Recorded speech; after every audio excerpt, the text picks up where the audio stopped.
Hello everybody and welcome back to A Royal Reader. My name is Cici and today we are going to be doing a cozy January wrap up simply because I do not have enough energy to cope.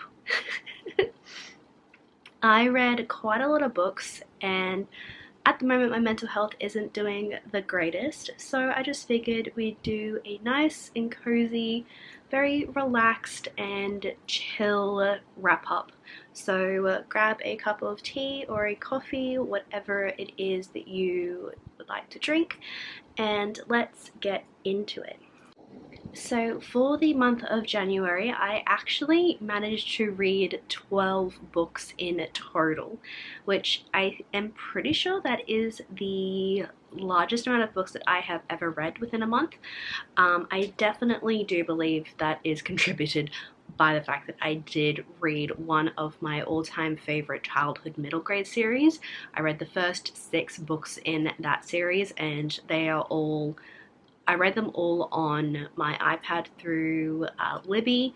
I think they were all maybe between 190 and 230 pages long, so definitely not a hard feat to achieve, but I definitely think that is what contributed towards my reading amount for the month of January, and it also helped me continue reading as well. I didn't feel burnt out like I think I would have if I had read like a YA or an adult fantasy. So let us get into the first book that I managed to finish in the month of January, which was Song of the Marked by S.M. Gaither.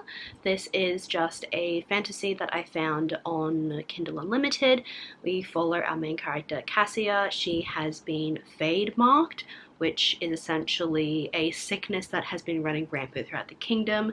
It sucks the life out of anybody it touches, and somehow she has managed to survive this, but she does have lingering effects, which is where her hair and I believe her eyes have been changed to grey.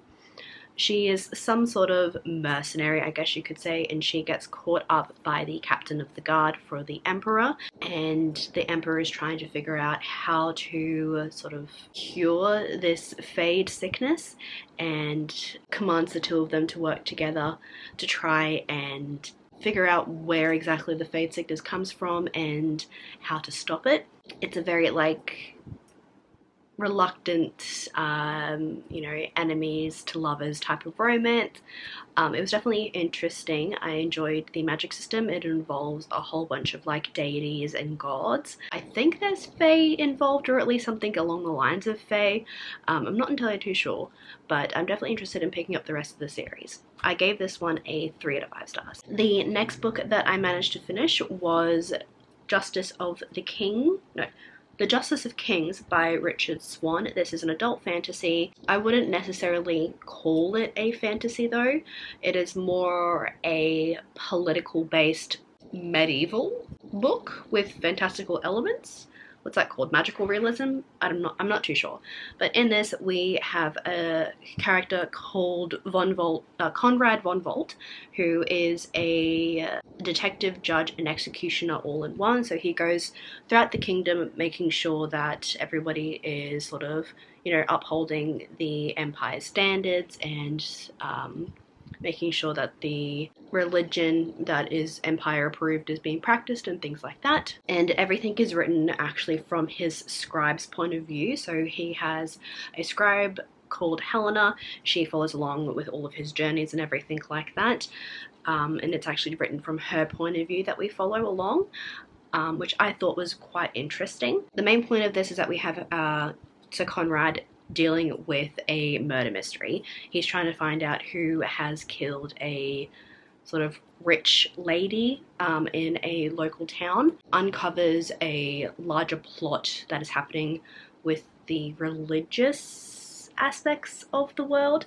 It's very, in my mind, reminiscent of when the Protestants versus the Christians sort of came about, how everything was sort of based upon the same story, just twisted and changed to different people's ideals. So Conrad has these abilities that help him discover certain things very reminiscent of like Witcher abilities, I guess. So that's where like the fantastical elements come into play, as well as a little bit of like necromancy in a way. It was very long-winded. Definitely think it could have been cut short, and the author uses a lot of fancy words to describe a lot of things, which, looking back at it now, it does fit with the genre of like what Helena is trying to describe. I just found it a little bit difficult to understand exactly what the point was, what they were trying to say. But I am interested in picking up the second book in the series. I just don't know if it will be a priority for me. I ended up giving this one a 2.75 out of 5 stars. The next book I finished was Daughter of No Worlds by Carissa Broadbent. This is a adult fantasy, or at least I think new adult fantasy possibly, where we have our main character Tasana, who is a slave. She has just managed to escape from where she was kept captive and has made her way to the Order, which is the sort of magic wielders of the world, and their sort of like academy and their schooling and everything. And she wants to enroll into the school so she can gain sort of more information and knowledge about her powers that she has, as well as gain their resources so that she can go back to her homeland and liberate all the people that she had left behind, as well as going to where she was kidnapped and taken to and help save her friends and everything like that. She is put with Max Antarius, who is a member of the Order but doesn't really want to be. He's very, very reluctant to, and very similar to, it's got like a teacher student vibe sort of relationship, and I really liked the dynamic between the two of them. Nowhere near as bad as like Rowan and Aelin when they first meet, nowhere near as bad, but along that vibe. I really enjoyed this. The last like 100 pages had me shook. I definitely didn't expect what happened. I'm like over halfway through the second book and I'm still confused as to what's going to happen. I don't know where this story is going to go, but I'm enjoying it nonetheless. The magic and the world in this series is mind-blowing, and I can't wait to read more. I really, really enjoyed this one. I gave this book a 3.75 out of 5 stars. It was definitely a bit long and things were a little bit convoluted for me, but the ending is definitely what made me pick up the second book in the series. Next up, on a whim, I just needed something quick and easy to read. I decided to pick up King of Battle and Blood. This is by Scarlett St. Clair. This is a vampire story where we have our main character Isadola is sort of sacrificing herself to the vampires for her kingdom. That, you know, if I marry you, you will leave my kingdom and my family alone. And everyone in her kingdom is going, well, now that you can marry him, you can kill him. And when she attempts to, he says, if you try to kill me again, I will turn you into a vampire. And she's like, well, that's great, fuck. This book is smutty. Within the first 5 pages of this book, she's already talking about how she's aching and the lustful feelings and all of that jazz, which caught me off guard a little bit. I knew going into it that, you know, it's a Scarlett St. Clair book. I already knew it was going to be smutty. I just didn't realize how, and like, I didn't realize how abrupt. I definitely prefer my smut to be a little bit more drawn out and for the characters to have a bit more of a relationship before it goes into the smut. But still, I really enjoyed this series. It was very quick. The romance was a little bit insta-lobby, but I absolutely adored Isadola. She, if you are looking for a badass, like, queen main character, pick this book up, because Isadola does not hold back. She will kill someone where they stand for looking at her the wrong way or for not treating her the way she should be treated. And I'm like, first time it happened, I was shook. Second time, I was like, yes, queen, get it, yes. So the ending of it was kind of what's the word, predictable, but it still made me enjoy it nonetheless, and I definitely want to pick up the next book in the series. So I gave this one a 4 out of 5 stars. Next up, I finished my reread of Fortuna Sworn by KJ Sutton. This is a fantasy romance where we have our main character, Fortuna Sworn, who is a mythical being called a nightmare. She has the ability to make you see and feel your worst nightmares. At the beginning of the book, her younger brother Damon has been missing for 2 years, and she has had no lead so far, until a handsome fae male comes up to her and says, I know where your brother is, I can take you to him. Only issue is that you have to marry me before I can take you there. And she's like, well, okay, fine. And thus is taken into the Unseelie Court, where she discovers a whole bunch of shit going down, basically. So this is my second time rereading this, I think, and I still enjoyed it as much as the first one. Definitely reminiscent of Akatar and Under the Mountain, which I think is what everyone was sort of like tagging this as, kind of like Race Under the Mountain type of thing, and I still enjoyed it just as much as the first time I read it, so I gave this one a 4 out of 5 stars. Then, because I had read so much on my Kindle, I wanted to have like a physical book, but I didn't want something that was going to take me ages to read, so I picked up Gallant by V.E. Schwab. This is just a very quick YA paranormal book where we have our main character, Olivia Pryor. She lost her family prior to the beginning of this book, and she's been living in an orphanage since then, until one day the orphanage gets a letter from her supposed uncle saying that they've been looking for her and that she needs to come home to their estate called Gallant. She then goes to the estate, and the people who are currently living there are like, who sent you that letter, because that guy's been dead for over a year. And she's like, well, that's great. She discovers that there is more to the estate than what meets the eye, and that there is a very thin veil between ghosts. This book, the main character is meant to be 16, but this felt like a middle grade. Definitely has the whimsy writing of V.E. Schwab, or at least what V.E. Schwab is starting to go more towards to, like Addie LaRue and this both have a very similar writing style, which is beautiful and it's lovely. I just think that this one just wasn't for me. Like I said, 16-year-old, but it feels like a middle grade, not really the best. Ultimately, I feel like there wasn't very much substance in this book. It was just kind of vibes, honestly, which sometimes is good, sometimes it's bad. This one, it just didn't hit right for me. So I ended up giving this a 2.75 out of 5 stars. Then we move on to the 6 books that I read from my favorite childhood series. So these ones are from the Sisters Grimm series by Michael Buckley. The first one being Fairy Tale Detectives, second one being Unusual Suspects, third one being The Problem Child, fourth one being Once Upon a Crime, and the fifth one being Magic and Other Misdemeanors. So this series is following 2 main characters. We have Daphne and Sabrina Grimm.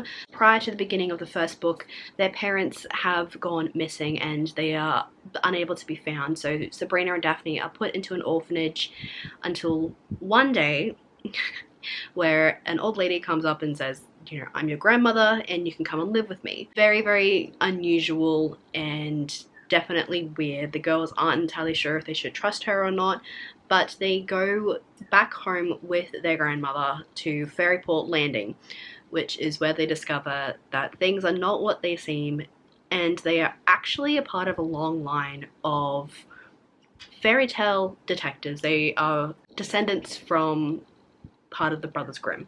And they realize that, you know, fairy tales are real and everything is just basically not what they thought. And it's a very fun and actually quite dark a series.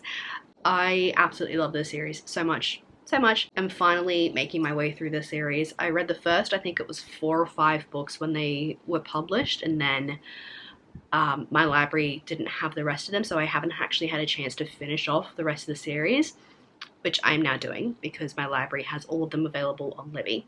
So I have been having the greatest time reading everything. I'm finally caught up to where I stopped reading, so everything from now on is going to be completely new information and I am excited and I'm scared and I don't know what to expect. I gave all of these books 4 out of 5 stars, and then the most recent book that I read, which was number 5, I gave this one a 5 out of 5 stars because the ending had me shook. I did not know what to expect. I don't know what happened. I don't know why it happened, but yeah, I'm just been having a great time reading these. So the last book that I did manage to read was part of a failed 24-hour reading challenge.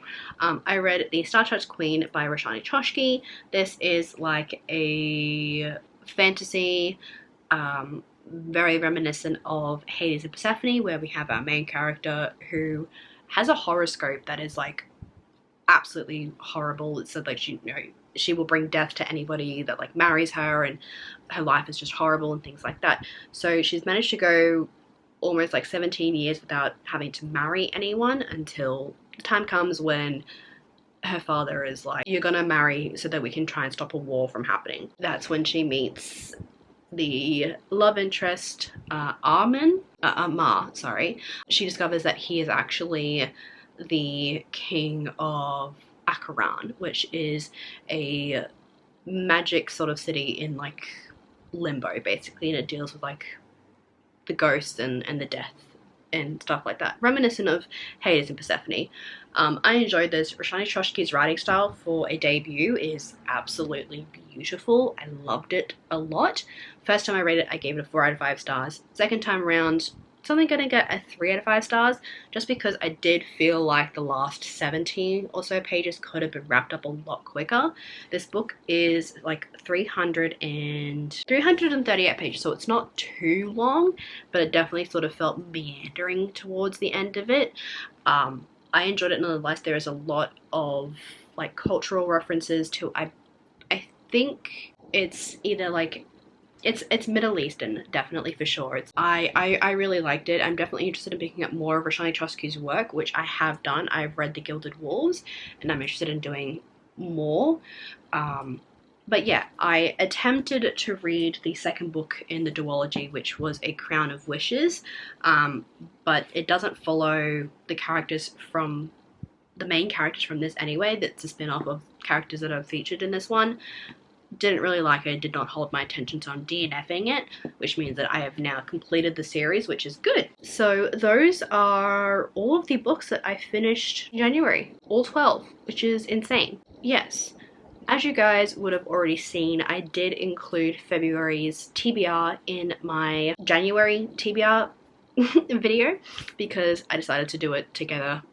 Looking back on it now, I realize that I wish I didn't, but I'll quickly talk about those books that I have on that TBR first, and then I'll go into the ones that I kind of want to get to. So for February's TBR, I had rolled for thrillers. So the first 2 thrillers that I have on the list is Lucy Foley's The Paris Apartment. This is like a whodunit type-esque book. Don't really know too much about it. I've heard good and bad things about Lucy Foley, so I'm not too sure how I'm going to go with this one. This will be my first time reading from her. The second book that I have is Home Before Dark. Home Before Dark or Home After Dark? Home Before Dark by Riley Sager. The synopsis reminds me of Haunting of Bly Manor, where we have a family who lived in a haunted house, and the dad wrote stories about their time there because they like ran away in the middle of the night type of thing. The main character moves back and is planning on sort of like doing up the house and trying to sell it after I think her dad passes away, and discovers that, you know, maybe things that her dad wrote about aren't, you know, are actually real. I'm interested in this one, but I have been watching a lot of horror movies and I had a nightmare for the first time about one of them, so I don't know how I'm going to go with this. I'm going to try and read it during the day and hope that makes me feel better. The next book that I picked up was, I think it was just for YA fantasy, I think. Let me have a look. Yeah, so YA fantasy, I have With Fire in Their Blood by Kat Delaquart. This is like Italian mafia witches, basically, is what I got from the back of it. Basically, the back of it says, a simmering supernatural romance set in the crumbling Italian city of Castello, where mafia clans make the rules, dark magic pulses the streets, and the sins of the past threaten to consume the present. So, then going along with these spooky vibes, I don't know how I don't know how well I'm going to go with my reading because February is the month that I do start university and taking English literature classes. So I'm going to be reading a lot of English stuff anyway. So we'll see. We'll see. But because I felt that January wasn't enough books that I had rolled for, I had only rolled for 3 books and the rest were just like random picks that I did. I'm going to be adding some more onto February's TBR. So I've decided to pick up Rebecca by Daphne du Maurier. I have less than 200 pages left of this book. I want to finish this because I think it'll be good and it fits like the thrillery, spooky vibes. Then I also have Belladonna by Adeline Grace. This is another like spooky, dark romance where I think in this one, the like love interest, I think, is death personified, which is really interesting. So yeah. So these are the physical books that I read for the month of January, as well as my 6 other books that I read on my Kindle. And then I have my 5 other books that I want to read for the month of February. It's gonna rain so hard. It's so dark outside. Alrighty, so that is it for this video. I hope you guys have enjoyed it and I hope you guys have had a nice, cozy, relaxing time. This was good. I feel a little bit nervous about posting a like sit down talking video without having makeup on and being all like done up and everything, but hopefully you guys are okay with it and just feel like you guys can, you know, yourselves while you're watching my videos and stuff. Like I feel like I can be myself with you guys as well. If you have any suggestions, then do be sure to leave them down in the comments below. I would love to know what you guys are going to be reading for February and what you read in January. Did you read a lot? Did you read not very many? It's totally fine. I was nowhere near expecting to read as many books as I did. If you enjoyed this video, do give it a like and be sure to hit the subscribe button down below so you can stay notified for when I upload a new video. If you would like to see more of me, then do be sure to check out my Twitter and Instagram. Links are always listed down in the description box below, so do be sure to check those out. And I will see you guys in another video later on.